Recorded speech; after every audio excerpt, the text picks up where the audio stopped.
Joining me right now to weigh in is California Congressman, House Minority Leader Kevin McCarthy, and it is great to see you. Thanks so much for joining us, Congressman. Thanks for having me back. First, let's talk about this border battle. I have to talk about with you. Would the president really shut down the whole border? How would you assess things? He would, but there is a crisis at the border, and this is what we have to understand. 100,000 people just last month. Could be 1 million illegal individuals coming to America this month. And remember, we are the most liberal country when it comes to immigration. More than 1 million people become a citizen every year. And we want to make sure we maintain that and grow that. The challenge that we have is our laws. Asylum is making a difference because who's coming across, it's no longer just the young male trying to find a job. It's now families because they can claim asylum. And think of this.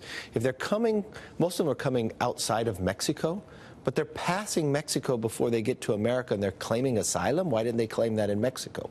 And Mexico's own Secretary of Interior, she just said it is the mother of all caravans that are coming. Wow. So the president is right to get in front of this, and he's been working so hard. But we've seen this uptick just in the port of entry.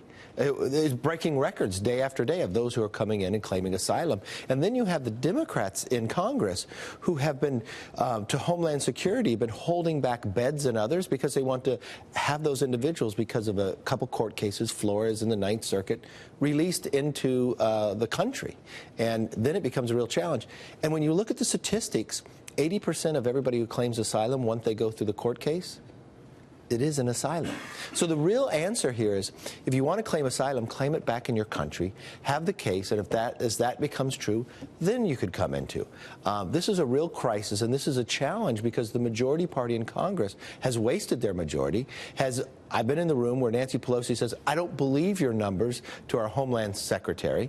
That is, to me, one of the worst situations we can have, because we do have a crisis at this border. You would think that when the Democrats took control in the majority, that their number one issue would be something like this, the crisis at the border, or that their number one issue might be health care, whatever it is. But that wasn't what they said is going to be their number one issue, right? We talked about this yesterday. Let's talk about that. They came out and said, what is their number one issue? It is election. They want to change the election outcome. H.R. 1. Our number one issue when we took the majority was tax reform. They want to make sure they take money from taxpayers to give to their own elections. They talked about having 16-year-olds registered to vote. This is remarkable because last Friday was the end of the first quarter, and they have wasted this majority. Their real goal was to impeach this president. And now the Mueller report came through. And you know what? No collusion, no obstruction. But they don't even want to accept that because they don't want to accept the 2016 election. But what's really telling here, and Nancy Pelosi has said this for a long time, show me your budget, show me your values. And you know what they've said? They're not even going to do a budget. They are the new majority, and they're not going to do the budget. It is also because this new Democrat socialist has overtaken their party. They control the party. And there was no bigger evidence of that happening when you had Congresswoman Omar, who made the anti-Semitic comments, questioning whether someone that is of Jewish faith could be loyal to America. They couldn't even do a resolution against her. Nancy Pelosi had to pull back, do 3 different resolutions, water it down, and could not name her. Well, this is really important that they chose the election as their number one issue. Isn't there an issue around ballot harvesting? I mean, didn't we see that in California where certain people, they went to bed thinking that they won? They woke up, and then 3 weeks later, they found out that they lost. 4 members. There was one member in California, David Valadao, who after the election was ahead by 6%. He won on Election Day. In California, they changed the law. So your absentee ballots, which the majority of us vote by absentee, you'd have to sign it. They check your signature, the same as your voter registration, to see if it's they'd even open it. No longer. You can knock on the door, harvest somebody's ballot. And you know what you can do in California? You can mail your ballot in after the polls close. Unbelievable. I'm really glad we're talking about this, because I don't know that viewers understand that when the Democrats came in and took the majority, their number one issue was election and changing elections. This is a really important point, and I'm glad you're communicating this today. You know the other thing they want to do? They want to change the number of people on the Supreme Court, and they want to change the Electoral College. Why? Because they can't win in the current rules, so they want to change the rules to benefit themselves. The FEC, that's equal Republicans and Democrats, they want to change the size of that too. They want to put their thumb on the scale. because they can't win in a fair fight. They want to change how it works. You know what they did in the last election? In Maine, they changed how you vote in federal offices, that you don't pick one person, you rank them. Because you know the Republican won in Maine, but at the end of the day lost because didn't get to 50%. So the person who came in fourth, their number dropped off, and whoever they voted for second there got the extra vote. So there's a member of Congress sitting today who came in second because he was a Democrat, and he got to go through because of the election. Wow, this is a really important point. Our viewers need to understand it. There's also an issue, though, around health care. So health care in America, the president came out and now is vowing to make it a priority ahead of the 2020 election. And all of a sudden, health care is right. You're up against the wall on this. Here's what he said. Watch this. Let me just tell you exactly what my message is.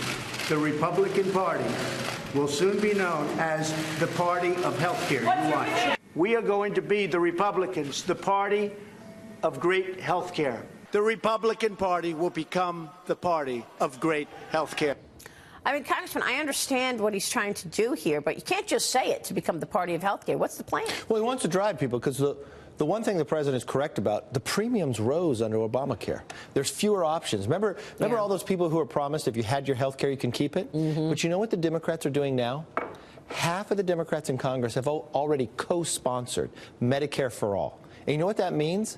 More than 150 million Americans will lose their health care because you can no longer have private health care. And for all those seniors who are on Medicare Advantage, that's gone. And for every senior who's on Medicare itself, it's going to bankrupt Medicare. That's why he's concerned about it, of what the Democrats plan to do. And if you look at those who are running for president, they've embraced that. They've embraced the Green New Deal without even reading what's in it. Right. Yeah. Well, Medicare for All wipes out an entire industry. We know that.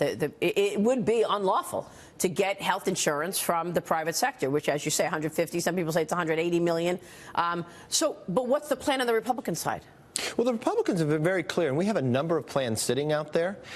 Number one goal here, be able to lower your premiums, because what Obamacare has done to our premiums, give you greater choice, and most importantly, build a relationship where the patient has with the doctor. Yeah. Right now, government. This goes to a much bigger picture of what the Democrats are doing. It's socialism versus free enterprise. Yeah. They want more control. They want government to control almost everything, and the new Democrat socialists have taken over. It's incredible. That's really the loudest voices in the room. Doug Collins came on the show recently. He said AOC is the co-speaker. He's calling her the co-speaker. I don't know how Nancy Pelosi feels about that. I think she's more powerful in that position, because Nancy Pelosi cannot bring something to the floor as simple as a resolution standing up against anti-Semitism. She could not do it because AOC said no. That's incredible. Amazon, one of the largest companies, wants to go and bring you more jobs in New York. No, AOC said no. Wow, you're right.